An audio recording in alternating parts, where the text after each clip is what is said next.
पंजाब चुनाव के जो नतीजे आए वो नतीजे हमारी पार्टी के लिए और लगभग सभी लोगों के लिए, पत्रकारों के लिए, पंजाब की जनता के लिए बहुत ज़्यादा चौंकाने वाले थे। लेकिन उसी दिन मैंने कहा था कि पंजाब की जनता का जो भी फैसला है वो हमारे सर माथे पे, उन सारे नतीजों की आम आदमी पार्टी का मुखिया होने के नाते पूरी जिम्मेदारी मैं लेता हूँ। पिछले 3-4 दिन में इन सारे नतीजों की हम लोगों ने बड़ी बारीकी से एनालिसिस की है और इस एनालिसिस में कुछ प्रश्न खड़े हो रहे हैं जो बहुत सीरियस क्वेश्चंस हैं पंजाब के चुनाव के लिए भी और भारतीय जनतंत्र के लिए भी। हम सब लोग जानते हैं कि इन चुनाव में पंजाब में कांग्रेस को 38.5% वोट मिले, बीजेपी और शिरोमणि अकाली दल को मिला के 30.6 वोट मिले, आम आदमी पार्टी और लोक इंसाफ पार्टी दोनों को मिला के 24.9 वोट मिले। यानी कि पहले नंबर पे कांग्रेस, दूसरे नंबर पे बीजेपी अकाली दल जो 8% वोट पीछे है, और तीसरे नंबर पे आम आदमी पार्टी जो लगभग 5.5% अकाली दल से पीछे है। अब मोटे मोटे तौर पे सब लोग जानते हैं कि ये पूरा का पूरा चुनाव में जो सबसे प्रीडोमिनेंट डिस्कोर्स था, जो सबसे प्रीडोमिनेंट, सबसे बड़ी फीलिंग थी लोगों में, कि लोग अकाली दल से और बादलों से नफरत करते थे। जो उन्होंने नशा फैलाया था, जिस तरह से पंजाब को लूटा था, तो एक तरह से सब लोग ये मान रहे थे कि ये पूरा का पूरा चुनाव अकाली दल को और बादलों को हराने के लिए है और लोग जम के अपना गुस्सा निकालना चाहते हैं। उसके बावजूद उनको 30% वोट कैसे मिले, ये एक बहुत बड़ा क्वेश्चन मार्क है। सब लोग मानते थे उनको 6 से 7%, 8% वोट मिलने चाहिए, उनको 30%, 30.5% वोट कैसे मिल गए। और सारे देश के लोग, पंजाब के लोग, सारे पत्रकार, सारे एनालिस्ट्स ये मान रहे थे कि आम आदमी पार्टी स्वीप कर रही है पंजाब। और कुछ बहुत बड़े बड़े पत्रकार, बहुत एडिटर्स जो घूम के आए, उनका तो ये कहना था कि दिल्ली का रिकॉर्ड टूटेगा और एक जबरदस्त आंधी है आम आदमी पार्टी की। वो लोग ऐसी, अगर ये बातें हम बोलते तो आप कह सकते हैं कि आप प्रेजुडिस्ड हैं अपने बारे में। ये बहुत इंडिपेंडेंट लोगों ने कहा, अलग अलग संस्थाओं ने कहा, पत्रकारों ने कहा, लोकल पत्रकारों ने कहा, नेशनल बीट के पत्रकारों ने कहा। सब लोग ये मान रहे थे कि अकाली दल के खिलाफ नफरत है और आम आदमी पार्टी स्वीप कर रही है। और उसके बावजूद आम आदमी पार्टी को 25% वोट और अकाली दल को 31% वोट, 6% वोट पीछे। ये तो कुछ समझ के परे है, बिल्कुल ही समझ के परे है। इस पे एक बहुत बड़ा प्रश्न चिन्ह खड़ा होता है, ये कैसे हो गया। दूसरा, एक कंप्लीटली सब लोग मान रहे थे कि भाई आम आदमी पार्टी मालवा स्वीप कर रही है, इसमें तो किसी को दो राय नहीं थी। आम आदमी पार्टी मालवा स्वीप कर रही है, कांग्रेस माझा स्वीप कर रही है और दोआबा में टक्कर है। ये मैं तो आप ही लोगों से रोज मुलाकात होती थी, और उसके बावजूद मालवा के अंदर सारी सीटें कांग्रेस ले जाती है। उसके बावजूद तो ये कुछ समझ के परे है। तीसरी चीज, किसी भी व्यक्ति ने, बहुत सारे लोगों ने ये तो कहा आम आदमी पार्टी की स्वीप है, आम आदमी पार्टी की स्वीप है। मुझे एक भी ऐसा व्यक्ति नहीं मिला जिसने कहा कांग्रेस की स्वीप है। किसी ने भी नहीं कहा कांग्रेस की स्वीप है, और उनकी 2/3 मेजॉरिटी, ये भी समझ के परे है। तो फिर हम लोगों ने नतीजों का ये थोड़ी सी बूथ वाइज एनालिसिस की है कि आखिर हुआ क्या। तो मैं आपको इस तरह के कई बूथ हमें मिले हैं, 3-4 बूथ का मैं आपको उदाहरण देना चाहता हूं। जैसे सुजानपुर विधानसभा में विलेज अखवाना बूथ नंबर 73, इसमें हमें 3 वोट मिले हैं, जबकि वहां पे 7 हमारे वॉलंटियर्स हैं जो कि पिछले 6 महीने से घर घर जाके कैंपेनिंग कर रहे हैं, और उन 7 वॉलंटियर्स के 17 फैमिली मेंबर्स हैं जो हैं जी 7 बूथ नंबर 73 अखवाना गांव है। तो वो 7 वॉलंटियर्स और उनके फैमिली मेंबर्स 17, वो कह रहे हैं हम तो वोट डाल के आए थे, हमारे वोट कहां गए। ये तो एक बहुत बड़ा प्रश्न चिन्ह है।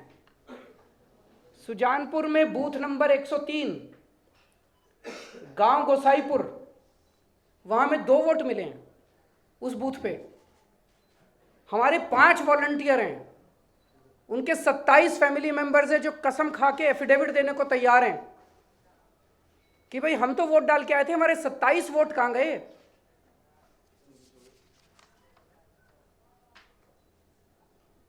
श्री हरगोविंदपुर में 1 वोट मिला है पूरे बूथ पे, बूथ नंबर 213 खताना विलेज। वहां कम से कम 5 वॉलंटियर्स हैं, वो कह रहे हैं हमारे तो फैमिली हमारे तो वोट हैं, 1 वोट कैसे मिल सकता, हमारे 5 वोट तो आएंगे। खेमकरन में 5 वोट मिले हैं, 9 वॉलंटियर्स हैं, वो कह रहे हैं हमारे वोट तो आएंगे। इस तरह के कई वो बूथ हमें मिले हैं जिसमें जो कहीं 2 वोट, कहीं 3 वोट, कहीं 4 वोट। इसका जवाब कहां है, ये सारे वोट गए कहां।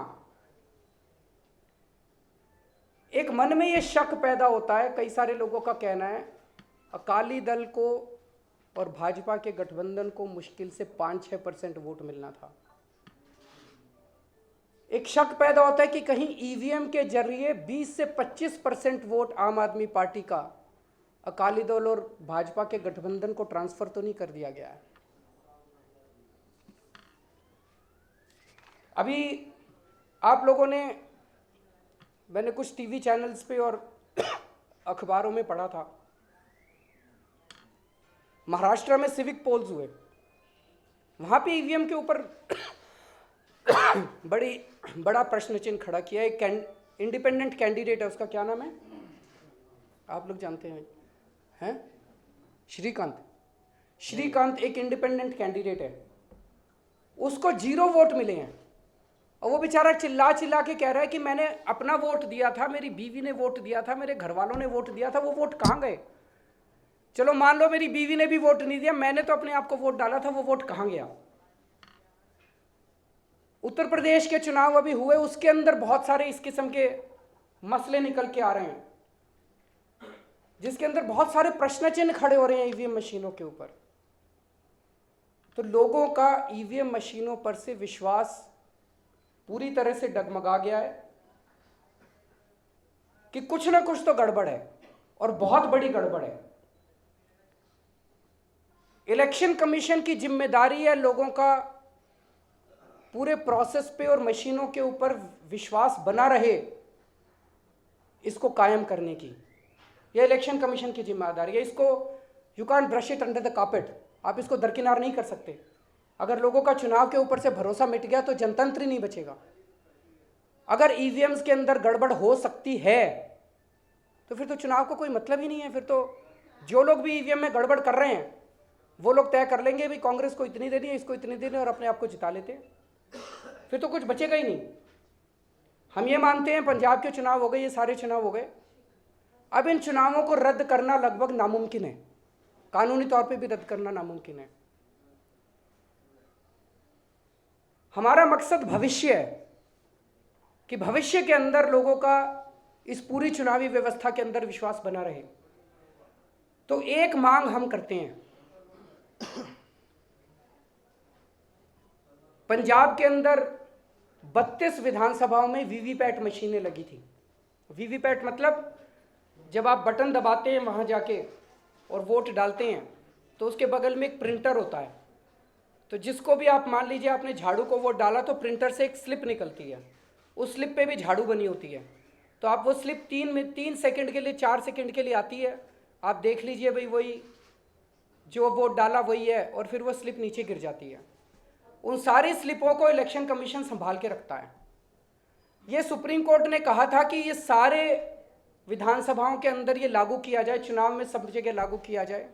अभी तक लागू नहीं किया गया, लेकिन जहाँ जहाँ लागू किया गया, जैसे इन चुनाव में पंजाब में 32 जगह वीवीपैट की स्लिपें निकली हैं, उत्तर प्रदेश में 20 जगह वीवीपैट की स्लिपें लगाई थी चुनाव आयोग ने, इसी तरह से अन्य राज्यों में। हम ये कह रहे हैं कि चुनाव आयोग इन वीवीपैट की स्लिपों की काउंटिंग करा ले। अगर उसके नतीजे ईवीएम मशीनों के नतीजे से मैच कर जाते हैं तो लोगों का भरोसा बढ़ेगा कि भाई ये सारी फर्जी बातें हैं, ईवीएम बड़ी अच्छी है, ईवीएम को टेम्पर नहीं किया जा सकता। लेकिन अगर दोनों में मिसमैच है तो फिर ईवीएम की जगह कुछ और सोचना पड़ेगा। और नतीजे जो भी आए, हम तो कह रहे हैं उसका चुनाव पे कोई असर ना हो। अब चुनाव हो गए, चलो खत्म। लेकिन ये वीवीपैट नहीं तो किया क्या था, अगर काउंटिंग नहीं करनी इनको, इतने सीरियस डाउट्स के बाद भी अगर इनकी काउंटिंग ही नहीं करनी थी तो फिर ये मशीनें क्यों लगा रहे हैं, क्यों खराब कर रहे हैं? तो हम तो चुनाव आयोग से, मुख्य चुनाव आयोग से हम चिट्ठी लिखेंगे कल परसों में, और ये मांग करेंगे कि भाई केवल और केवल लोगों का भरोसा स्थापित करने के लिए आप इन 5 राज्यों में जहाँ जहाँ वीवीपैट की आपने मशीन लगाई थी उसकी गिनती करवा दीजिए, और जो ईवीएम से नतीजे निकले उससे आप मैच करा दीजिए, उसको पब्लिक कर दीजिए। क्योंकि अगर ईवीएम टेम्पर हो सकती है, और वो टेम्पर हो सकती है, ये सुप्रीम कोर्ट के ऑर्डर में है, हम नहीं कह रहे।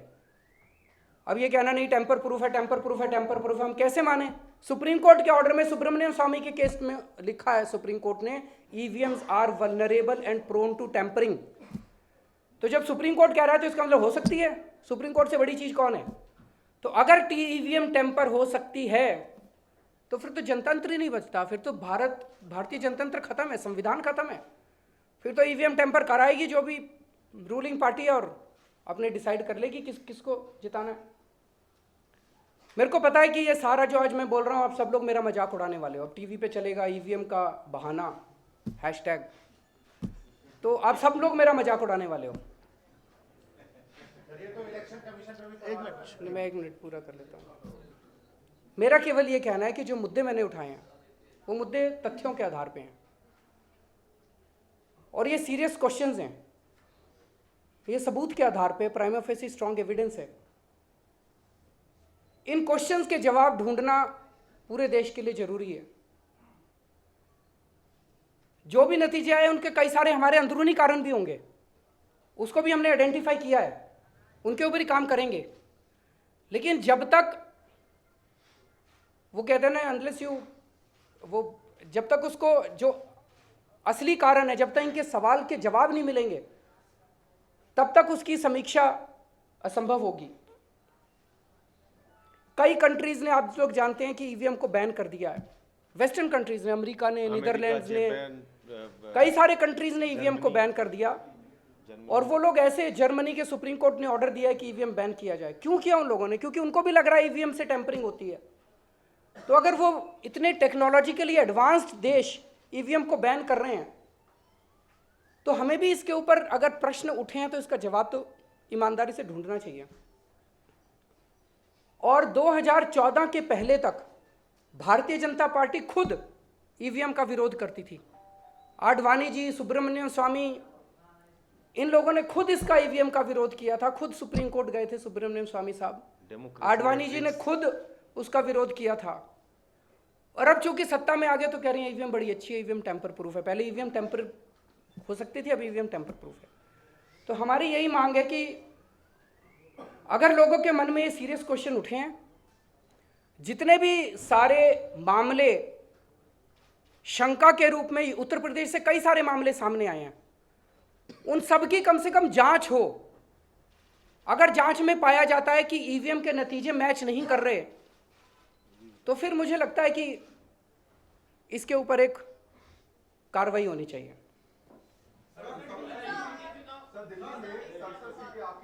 मैं बताता हूँ, बिल्कुल मैं आ रहा हूँ, उस पर आ रहा हूँ, मुझे पता है।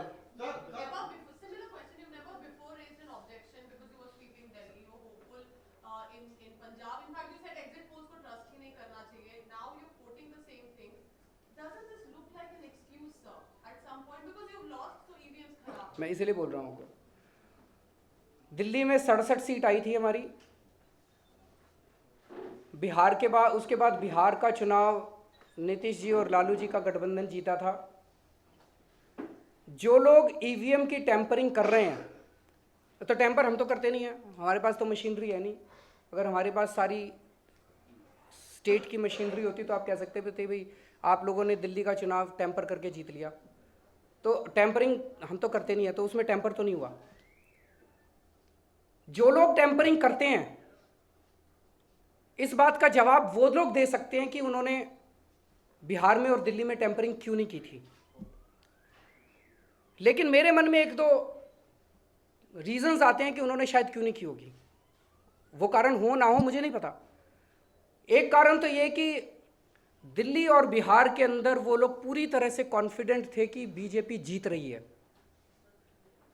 दिल्ली में जब से उन्होंने किरण बेदी जी को सीएम कैंडिडेट घोषित किया, उनका ओवर कॉन्फिडेंस था, एग्रेशन वाला ओवर कॉन्फिडेंस था कि वो लोग जीत रहे हैं। 7 एमपी जीते थे उनके। बिहार के अंदर कई सारे सर्वे दिखा रहे थे कि वो लोग जीत रहे हैं, तो उन्होंने ये रिस्क नहीं लिया। ये मैं एज्यूम कर रहा हूं कि ये हो सकता है कारण, लेकिन असली कारण क्या थे मैं नहीं जानता।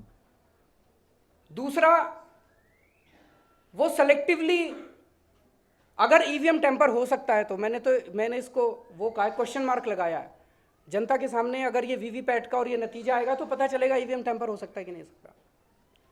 अगर ईवीएम टेम्पर हो सकता है और ये लोग कर रहे हैं, तो हो सकता है ये सेलेक्टिवली कर रहे हैं कि कुछ राज्यों में किया जो इनके लिए सबसे ज़्यादा सेंसिटिव थे, कुछ राज्यों में नहीं किया ताकि एकदम से शंका ना हो। तो ये तो वही लोग बता सकते हैं। मणिपुर में और गोवा में भी नहीं किया। लगता ऐसा है कि उत्तराखंड, यूपी और पंजाब में अगर ईवीएम टेम्पर हो सकती है और अगर ईवीएम को टेम्पर किया गया तो शंका इन 3 राज्यों के ऊपर जाती है। यूपी और उत्तराखंड में दूसरी पार्टी की सरकार बनी है, पंजाब में दूसरी पार्टी की सरकार बनी है, तो आपको लगता है कि दोनों पार्टियां मिलकर पंजाब के अंदर, ये अच्छा इंपॉर्टेंट क्वेश्चन है, पंजाब के अंदर पहली चीज़ हमारी पूरी शंका है कि हमारा 20 से 25% वोट शेयर अकाली दल और भाजपा के गठबंधन को ट्रांसफर किया गया है। नतीजन कांग्रेस जीती है। उनका अकाली दल और भाजपा को अगर ये जिता देते तो ये बहुत ज़्यादा ऑब्वियस हो जाता, बिकॉज वो तो मतलब कोई सोच भी नहीं सकता था। उनका पूरा और पूरा एक ही मकसद था, जो उनके सीनियर लीडर्स ने, अरुण जेटली जी ने भी चुनाव के पहले भी और बाद में भी बयान दिए हैं कि किसी भी तरह से आम आदमी पार्टी नहीं आनी चाहिए। कांग्रेस आ जाए हमें कोई तकलीफ नहीं है, आम आदमी पार्टी नहीं आनी चाहिए। उनका पूरा मकसद था आम आदमी पार्टी को बाहर रखने का। तो इसीलिए उन्होंने आम आदमी पार्टी को बाहर रखने के लिए सारा किया है। सर, अब 2 प्रश्न उठते हैं। नहीं, एमसीडी में कांग्रेस नहीं क्यों? अगर टेम्परिंग करेंगे तो फिर तो बीजेपी जीतनी चाहिए। अभी तो माहौल आप लोगों ने बीजेपी का ही बना दिया पूरे दिन। एक मिनट बात दे देनी है। अगर ईवीएम टेम्पर हो सकती है और अगर ये लोग ईवीएम टेम्पर कर रहे हैं तो फिर किसी भी चुनाव का कोई मतलब नहीं रह जाता। फिर तो इनके हाथ में है कि ये लोग कौन से चुनाव में किसको जिताना चाहते हैं, इनकी पॉलिटिकल कैलकुलेशंस क्या हैं, वो क्या मैसेज देना चाहते हैं। फिर किसी भी चुनाव का इस देश के अंदर कोई मतलब नहीं रह जाता।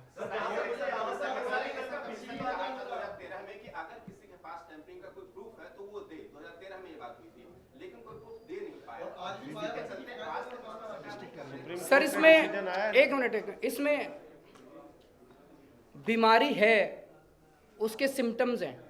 अगर महाराष्ट्र के सिविक पोल में एक इंडिपेंडेंट कैंडिडेट कहता है कि मैंने अपना वोट तो दिया था, उसका वोट कहाँ गया? चंडीगढ़ में भी बोला, इसकी जांच तो होनी चाहिए। चंडीगढ़ के अंदर इसी किस्म के मामले सामने, और महाराष्ट्र के अंदर केवल अकेला वो नहीं है। कल मैं देख रहा था इस तरह के कई सारे केसेस हैं जिसमें 0-0 वोट उनको मिले हैं। तो हम लोग जो ये दिखा रहे हैं, ये सारे लोग एफिडेविट देने को तैयार हैं। अगर ये मामले उठे हैं इसको कि बहाना बना रहे हैं, बहाना बना के अब हमें क्या मिलेगा? हम क्यों बहाना बनाएंगे आप लोगों के सामने? लेकिन अगर ये शक उठ रहा है, अब ईवीएम की टेम्परिंग कैसे हो रही है ये हम तो नहीं बता सकते, ये तो जांच में ही पता चलेगा। सुन लीजिए, ये तो जांच में ही पता चलेगा। सिम्टम्स हैं कि गड़बड़ हो रही है, बीमारी क्या है इसकी जांच तो जांच करने पे पता चलेगा।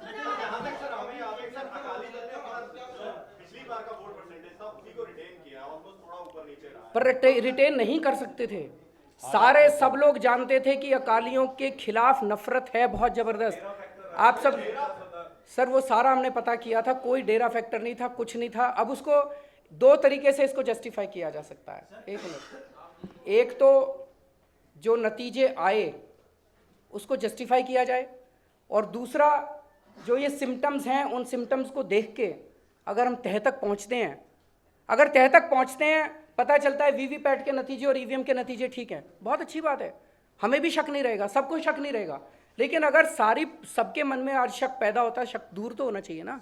लेकिन सर लोग तो ये भी कह रहे हैं कि हारने का कारण ये है कि आपने मुख्यमंत्री नहीं चुना, आपने फेस नहीं था पंजाब में। अब ये जब तक 4 तारीख तक जब तक नतीजे नहीं आए थे, आप सारे लोग वहां घूम रहे थे, रोज मेरे को मिला करते थे, और आप सारे लोग एक ही बात कह रहे थे, अकाली बिल्कुल खत्म हो रहे हैं, आम आदमी पार्टी की लैंडस्लाइड विक्ट्री है। मैं नहीं कहता था, आप में से सारे, एक मिनट सुन लो यार, एक मिनट सुन लो, आप सारे लोग कहते थे। नाउ मेरा आपसे ये कहना है कि अगर उस वक्त ये सीएम कोई चेहरा, अब तो हम उसको जस्टिफाई करने की कोशिश कर रहे हैं ना।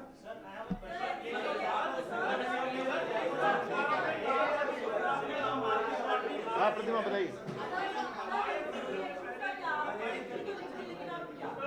एमसीडी चुनाव के अंदर हमने एलजी साहब को फाइल भेज दी है। एमसीडी चुनाव में अगर उस पे बैलेट पेपर पे कराना है तो इसके लिए रूल्स बदलने पड़ेंगे। रूल्स बदलने की पावर एलजी साहब के पास है, दिल्ली सरकार के पास नहीं है। उसमें एक दिक्कत ये आ रही है कि स्टेट इलेक्शन कमीशन ने कल अपनी रिपोर्ट भेजी है। उस रिपोर्ट में उन्होंने कहा है कि इस स्टेज पे इतना लेट हो चुका है, इस स्टेज पे इसको चेंज करना मोड ऑफ बैलेट को उनके लिए बहुत मुश्किल होगा। तो मैंने एलजी साहब को यही रिक्वेस्ट किया है कि अगर वो एक मीटिंग बुला लें मेरी इलेक्शन कमीशन की और जो भी पार्टियां हैं, अगर इलेक्शन कमीशन कहता है कि बिल्कुल ही इम्पॉसिबल है तो कुछ कर नहीं सकते, अगर इलेक्शन कमीशन कहता है कि सब लोग लग के कर सकते हैं तो कर लेते हैं। तो एलजी साहब को डिसाइड करना है कि वो क्या करें। 100 सीट का दावा आम आदमी पार्टी कर रही थी और आप लोग कह रहे हैं कि हमें नहीं कर पाए। वहीं अकाली दल कह रहा था कि हम लोग 65 या 70 के आसपास जा रहे हैं, तो क्या उनको भी फिर ये बात कहनी चाहिए कि ये टेम्परिंग हुई है और हम लोग इसको सस्टेन नहीं कर पाए? सर मैं उनकी और हमारे दावों की तो बात नहीं कर रहा, हम तो दावे कुछ भी कर सकते हैं, आप हमारे ऊपर आरोप लगा सकते हैं, भाई हर पार्टी अपने आप को बढ़ा चढ़ा के बताती है। लेकिन जो एक पॉपुलर परसेप्शन था पूरे पंजाब में और पूरे देश में और पूरी दुनिया के अंदर, परसेप्शन जो थे वो 3 ही थे ना। एक तो ये कि आम आदमी पार्टी की लैंडस्लाइड हो रही है, सब लोग कह रहे थे जिस तरह से, सुन तो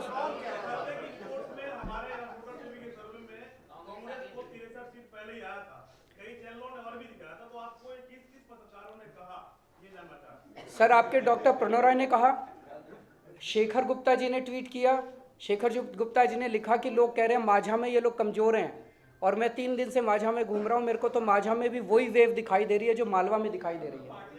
और एक मिनट सुन लीजिए, 1 मिनट, तो सारे चारों तरफ से यही था। दूसरा चारों तरफ ये था कि अकाली दल के खिलाफ नफरत है, ये भी सभी लोग कह रहे थे। लेकिन हम तो आपको ये बता रहे हैं, ये सबूत दे रहे हैं ना, उसका सबको छोड़िए कौन क्या कह रहा था। लेकिन सर पंजाब के अलावा, पंजाब के रिजल्ट को छोड़ दे, गोवा में 39 सीटों पर लड़े, 38 पे जमानत जब्त हो गई, क्या वहां भी हम उसको एक्सेप्ट करते हैं, हम गोवा के नतीजों को एक्सेप्ट करते हैं। मैं तो एक ही चीज कह रहा हूं, हम ये नहीं कह रहे कि ईवीएम टेम्पर हुई, कम से कम वीवीपैट के नतीजों को काउंटिंग करके ईवीएम से अगर आप नतीजों को काउंट वो करवा लें, उसमें तो कोई हर्ज नहीं है, वो तो होना चाहिए देश की। चलिए, थैंक यू।